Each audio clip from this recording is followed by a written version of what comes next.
All right. Hi, everybody. It is 1 o'clock on Thursday, November 15th, at least here in Eastern Standard Time Zone. And I am so excited to talk to everybody today about how to keep your ACRI-MO going strong. We're going to talk a little bit about resetting. If you've had a setback, we'll talk about how to keep the pace up if you feel like you've really been pushing. And we're going to do a little bit of looking ahead to see how we can strategize because November doesn't get any easier as we keep going. So first of all, just in case you're new, this is ACRI-MO 2018. It is an open challenge, at least the way that I'm hosting it, to make some progress on your writing in the month of November. So many of you have heard about this webinar from the emails and resources that I've been sending out all month. But in case you haven't, here's a quick rundown of the things that are part of ACRI-MO, at least Thrive PhD Katie Peplin style. So the first is that there's a goal sheet. You can sign and set up a goal. Lots of people did that. We also have a Slack room, which we'll talk about a little bit more in a second. The third part are these webinars. So there's today's webinar and then another on November 30th. And then every week on Monday, I send out an email. So this week was about troubleshooting. Next week is going to be about structuring your writing. The goal is to have those be short, simple, resource heavy, so that you can support your ACRI-MO however you've configured it to be set up. So speaking of our Slack room, I want to make sure that I plug that on Sunday, so this coming up Sunday, the 18th, from 10 a.m. to 5 p.m. in the Slack room, I'm holding a writing retreat. So I will be emailing more details about this later, but basically I'm going to set aside all day on Sunday. You can join us for part of it, some of it, none of it at all, but I'm going to hold space for people to make their writing a special event. So there will be a kickoff phone call, a check-in phone call. There will also be POMs going on, accountability, set your goal. So if you've really been looking for a chance to get some community in and around your writing to make it feel special, or maybe you want to kind of catch up or make some progress towards those goals, I'm happy to be hosting that this Sunday. And then there's going to be another retreat on the 29th. So sort of a last chance effort to really knock those goals out of the park. So make sure that you're signed up for the email list because more details will be going out about that on Friday. But I did want to just let you know that coming up Sunday, totally free writing retreat. So today I want to talk about 3 different things. So I want to talk about restarting in case your November hasn't gone the way that you planned it to. The second thing I want to talk about is how to keep yourself motivated in the middle of a long, hard, challenging month. And the third is stamina. So what is stamina? Do you need it? Can you build it? Can you have it? All of these things are meant to be topics that can appeal to you no matter how your November is going. So I've heard from a lot of people that there was an initial buzz of excitement. We sat down, we made our goals, we got excited, and then life happened. You could maybe keep a streak up for 4 or 5 days and then you got sick. I myself lost my streak on Monday. I had planned to take some time away over this weekend, and then on Monday I just couldn't get myself to write, couldn't get myself to sit down. So even the coach is having trouble keeping up the perfect ACRI-MO. But I do believe that there's a sequence of steps you can take to reset from those setbacks. So maybe it's that you haven't started at all. Maybe that 1 day away turned into 3, turned into 4, turned into 10, and you would like this chance to recommit. So I think the first step in resetting after a setback is to acknowledge what happened. You have to take a look and own up to the fact that there's been a stoppage. So I like to liken this all of the time to there's a monster in your closet. There's something rattling in there. You know that things haven't gone the way that you wanted to. And so a lot of people's impulse, and mine too, is to ignore that rumbling in the closet and just assume that there's a monster in there and carry on your business. Carry on as if you didn't make a commitment in November to do ACRIMO, carry on with all of the rest of the things that are important in your life. Um, you just choose to ignore what's going on. And that is totally normal. And sometimes it happens, and sometimes you can reset from it. But I really believe you have to open up the closet and make friends with your monster. You have to acknowledge what happened. You have to say, okay, I meant to write every day at least 200 words. I did it for 4 days, and then I was off for 11. And doing that, facing it, putting words to it makes it less scary. It makes it less this thing that you're giving all of your effort into not thinking about. And it starts just being a reality. Yep, I missed 11 days this month. I fell off the wagon for 11 days. But by acknowledging it, instead of sort of shoving it down into your subconscious and thinking, oh, I'm just going to keep going and pretend that it doesn't happen, acknowledging it puts a little bit of air in there. It takes some of the fear and scare away and lets you move forward with some clarity. So the second thing that I think is really important is to look for the black box. So it's improbable that you guys are aviation nerds like I am, but I always think about the different types of investigations that they have after a plane crash. And I don't mean to use that totally violent metaphor, but I do think that it's useful to look for your flight data recorder, which is what the black box is. So anytime there's a plane crash, normally one of the first things that they look for after survivors and anyone they can help is this black box, because it records what happened up to and during any traumatic event, any crash, any accident. So in that black box, I think it's really important to take a look at what were the conditions that made it easy for you to put your writing at the bottom of the list. Were you tired? Did you get sick? Did something happen unexpectedly and you had to shift your writing down in your priority? Did you have a family crisis come up and all of a sudden the free time you thought you had wasn't yours anymore? Is it that you got frustrated with your writing and it wasn't flowing, and so you thought you'd give yourself a break, and then that break turned into a multi-day break, but the frustration was at the root of it? So in order to kind of move forward, we have to take a look at what caused it before.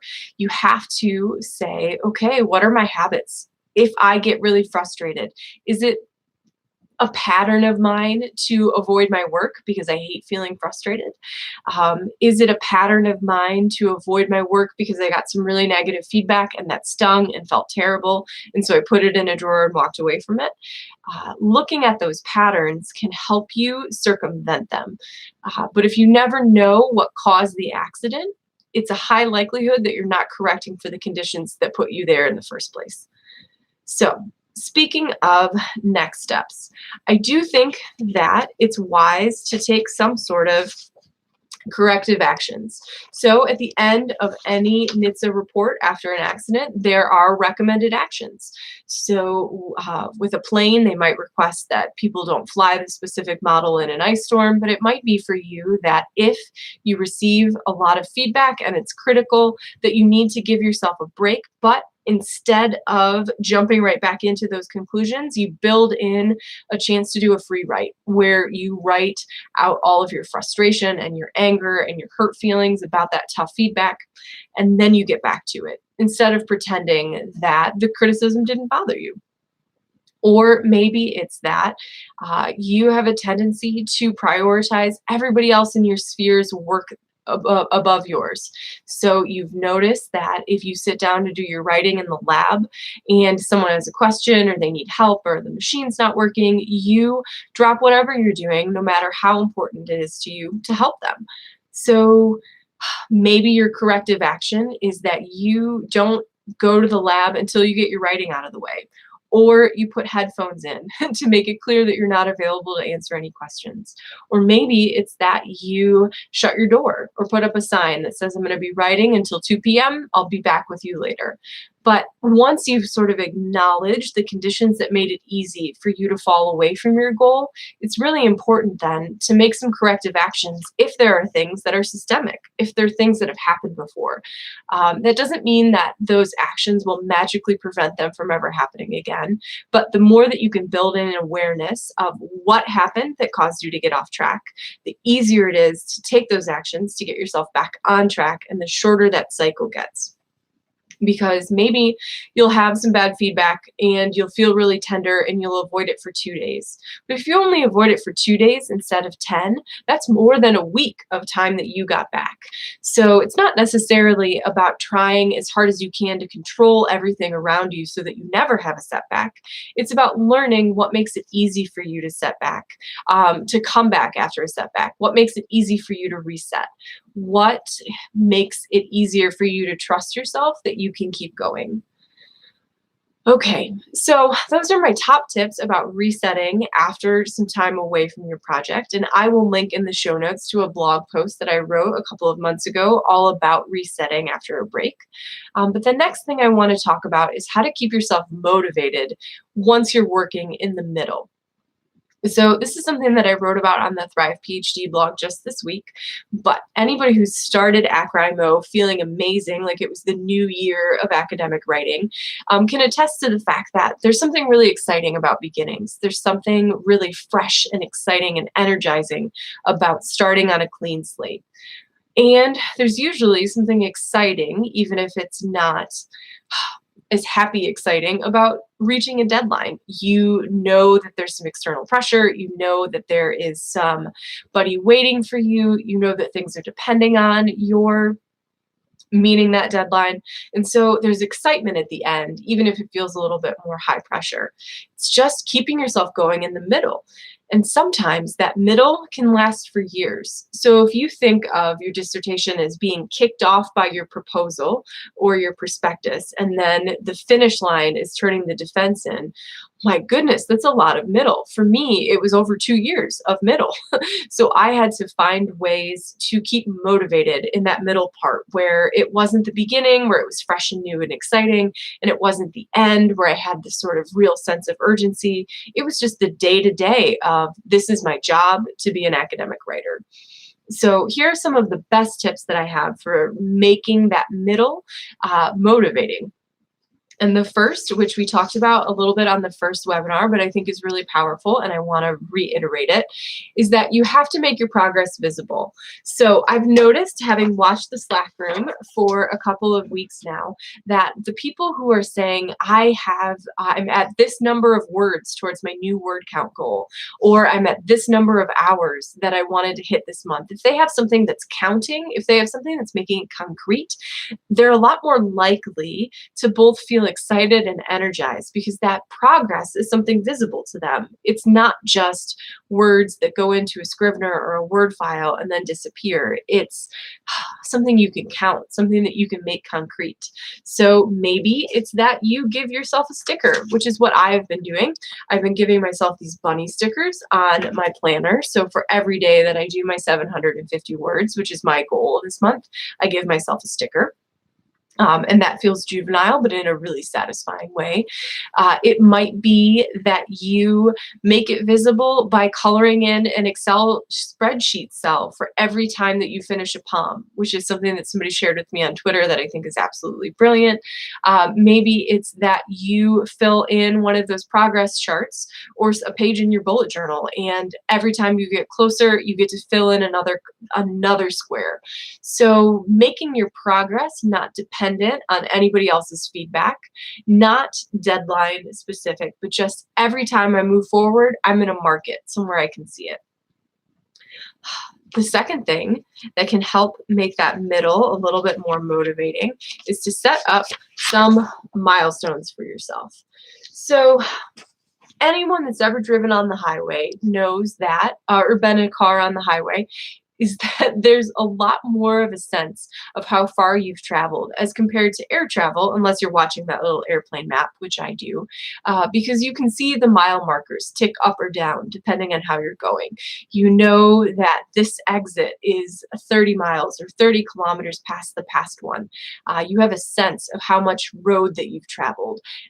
You might know that when you hit a certain landmark, you're halfway through your journey. Those milestones can make the time feel more concrete instead of just getting in the car and then working for an indeterminate amount of time on your travel and then arriving somewhere. So, what are the big milestones for your project that you're working on? Is it a full rough draft of everything that you want to include in that chapter? No matter how rough it is, you're going to celebrate when you get that full, complete draft of everything that was on your outline. Is it that you want to mark every time you get a new section done in this chapter? So you know that your chapter is going to have 4 sections and you set a date for when you want to complete each one of those sections. Breaking up really big projects into smaller, more manageable chunks can really go a long way in making that path seem more concrete, making those goals more tangible, and it gives you natural points to check in and reflect on how things are going. So if rather than waiting until you finish your entire dissertation to reflect and say, wait, how did that go?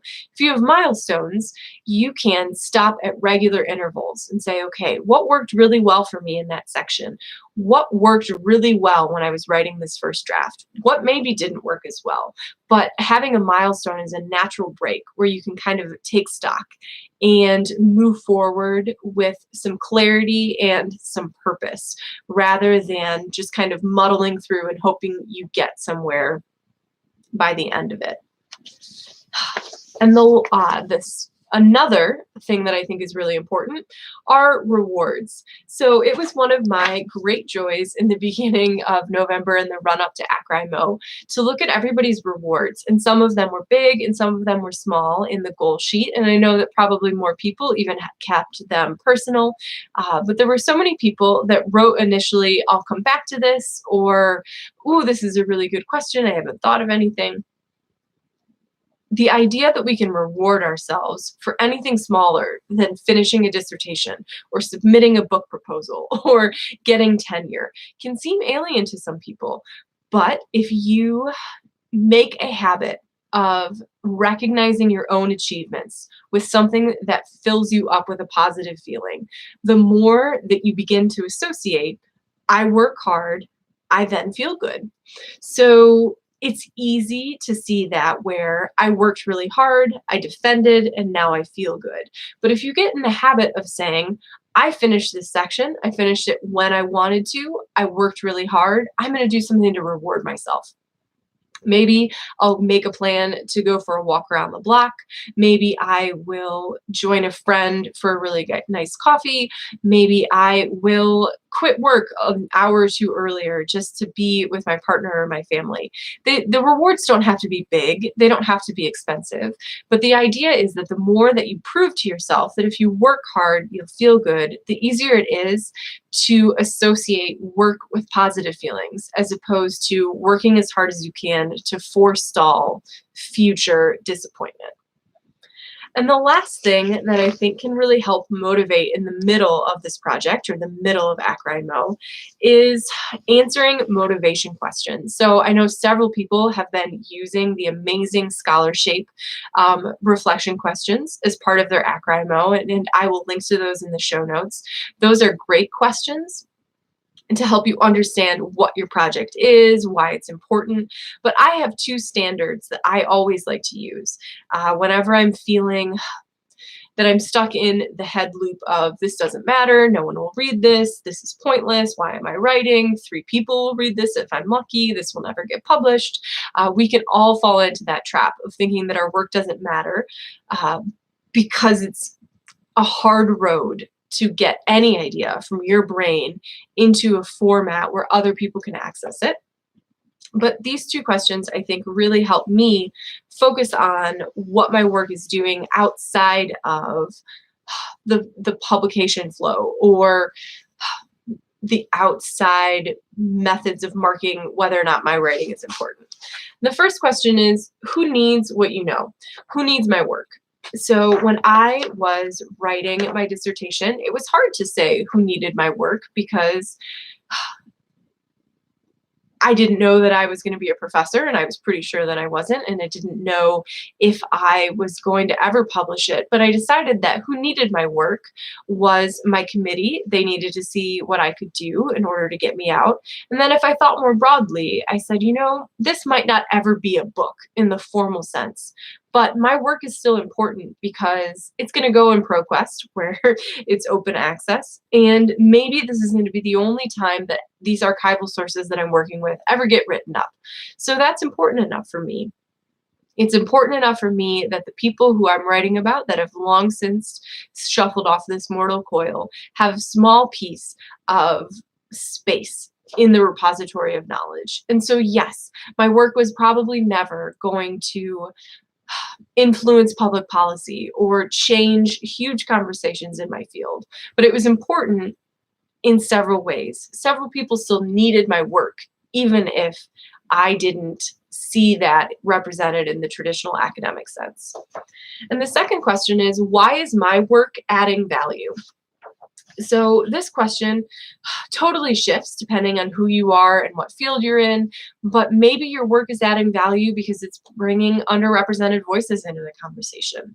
Maybe your work has value because no one in your family has ever gotten a PhD, and it's important to you that your cousins and your future ancestor or your future relatives see that people who look like you and are from your family are totally capable of this.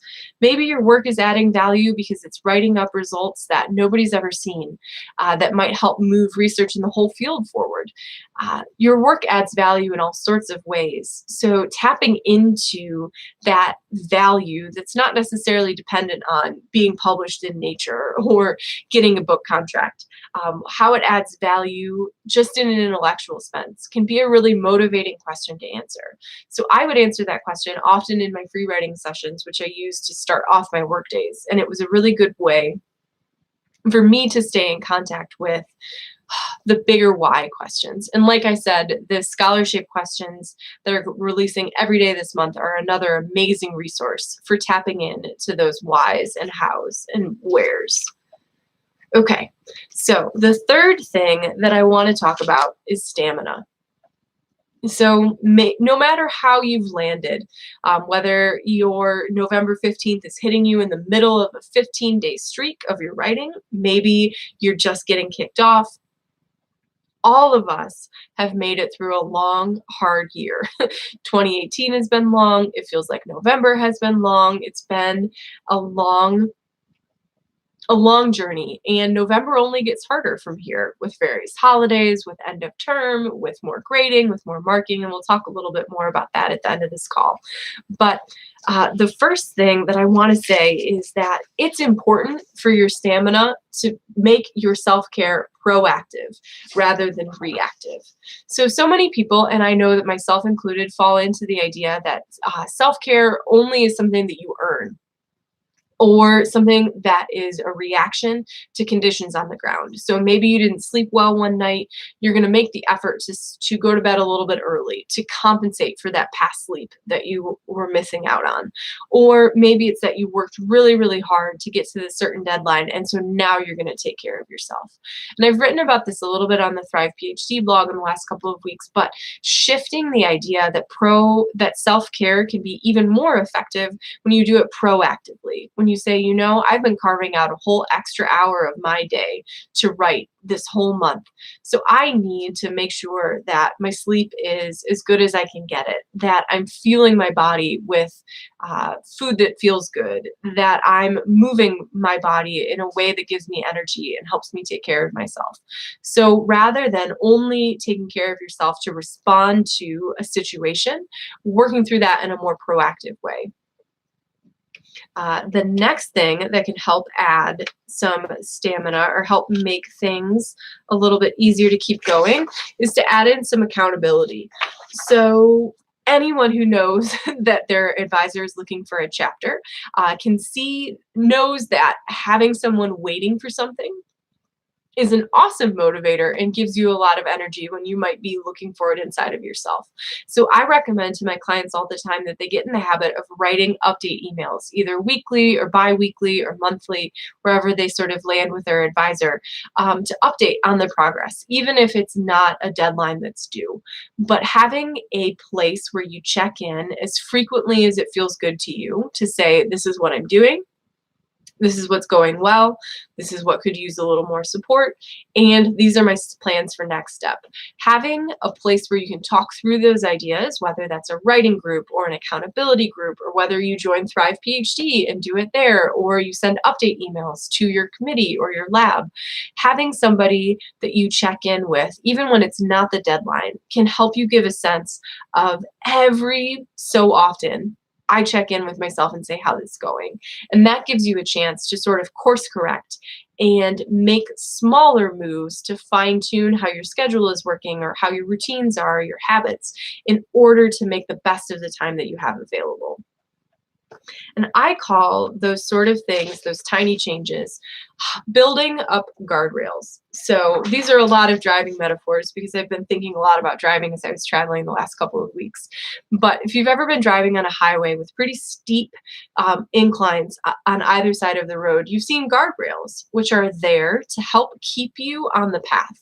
So if you were to hit that guardrail, you would, in theory, bounce back into the road as opposed to going straight off the edge.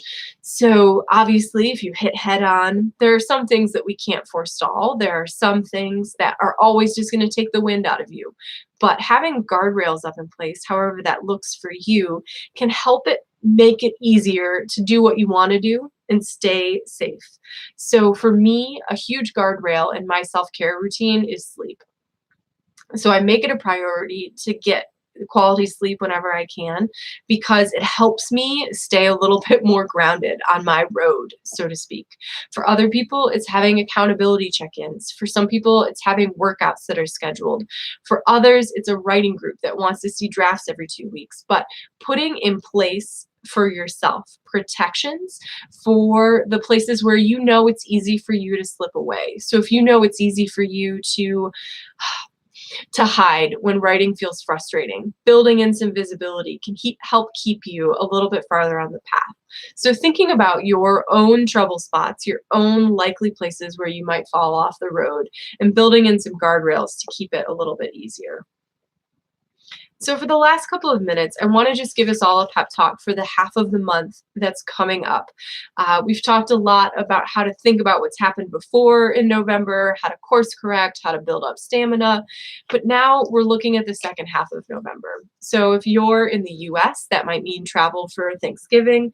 If you're anywhere in the world, it means the end of year holidays are coming up. For many of us on an academic schedule, that means end of term or end of quarter with more grading and more marking and more holiday parties and more stress. So I just want you to remember that November is a hard month. If I were going to go back and make academic writing month in any month, I wouldn't have put it in November because it's just asking for trouble in a certain amount of ways. So it's important to just give yourself some credit. If things have been harder this month, or if you feel like you've really been fighting uphill, that makes a lot of sense because it is so hard to write every day or to write consistently, no matter what month it is. It's harder to do it in November. So if you have time away that's coming up, maybe to visit friends for holidays, I think the most important thing that you can do, and if there's one thing that you could take away from this webinar, it's the importance of managing expectations. So anyone who knows the old story of asking Santa for a toy for Christmas and then racing down the stairs, knowing that it was a stretch to get it, and then feeling that disappointment that the toy isn't there. Even though you were sort of braced, knowing that Santa probably wasn't going to get you a pony, there's still a sense of disappointment because you expected a pony, even just a small part of you, and the pony's not there. So if you expect that you're going to be able to continue through the holiday, like say Thanksgiving travel, without any interruption, even if you hit 3 out of 4 holiday days, you're gonna still be disappointed with yourself because you expected perfection and you didn't hit that. So if you lower that and say, it's important for me to be present with my family during this holiday period, I'm just gonna aim for 1 day of work where I know that there's a little bit of extra time in the schedule. If you hit that 1 day, then you feel great because you set a goal and you reach the goal. But if you never manage your expectations up and down, you set yourself up for a situation where even if you exceeded what was reasonably expected for you in that situation, because your expectations were up here, you're going to feel that space, you're going to feel that disappointment. So it's not lazy to adjust your expectations downward. It's natural. It's part of what being a professional and doing this as a practice involves. So give yourself some credit and manage some of your expectations. Maybe if you're grading 3 classes at once in your 3-3 load, you're not going to get your full 4 hours of writing done every single day during those big grading pushes. But you might still be able to get 25 minutes no matter what every day. So manage your expectations for the conditions that are on the ground right now. Give yourself credit for the things that you couldn't have foreseen and the things that make what you do harder. Because the more that we can set realistic goals and meet them, the more that we can avoid that cycle of unrealistic expectations, disappointment, frustration, avoidance, guilt, all the way down that sort of slope. And I promise you that meeting your realistic goals consistently will get you further faster than swinging wildly between huge amounts of work and then huge points of recovery. So I hope that this has been useful for you. It's been a joy for me to sort of check in and help process real time how this month is going. You can read more of my work at katiepeplin.com. I'm on Twitter at katiepeplin.coach. And then there is also a new blog that we're building up at thrivephd.com. So those are all places that you can check me out. But I'm wishing you well for the last half of November. I'm excited to maybe see some of you on the retreat on Sunday. And no matter how your academic writing month is going, I just want you to know that every time you check in and engage with the idea of your writing, you're moving forward. So no matter how it's gone so far, there's still a lot of month left. There's a lot of months to keep up a streak if it's going really well. There's a lot of time to still make significant progress. So with that, happy Thursday, happy midway through, and I will see you all soon.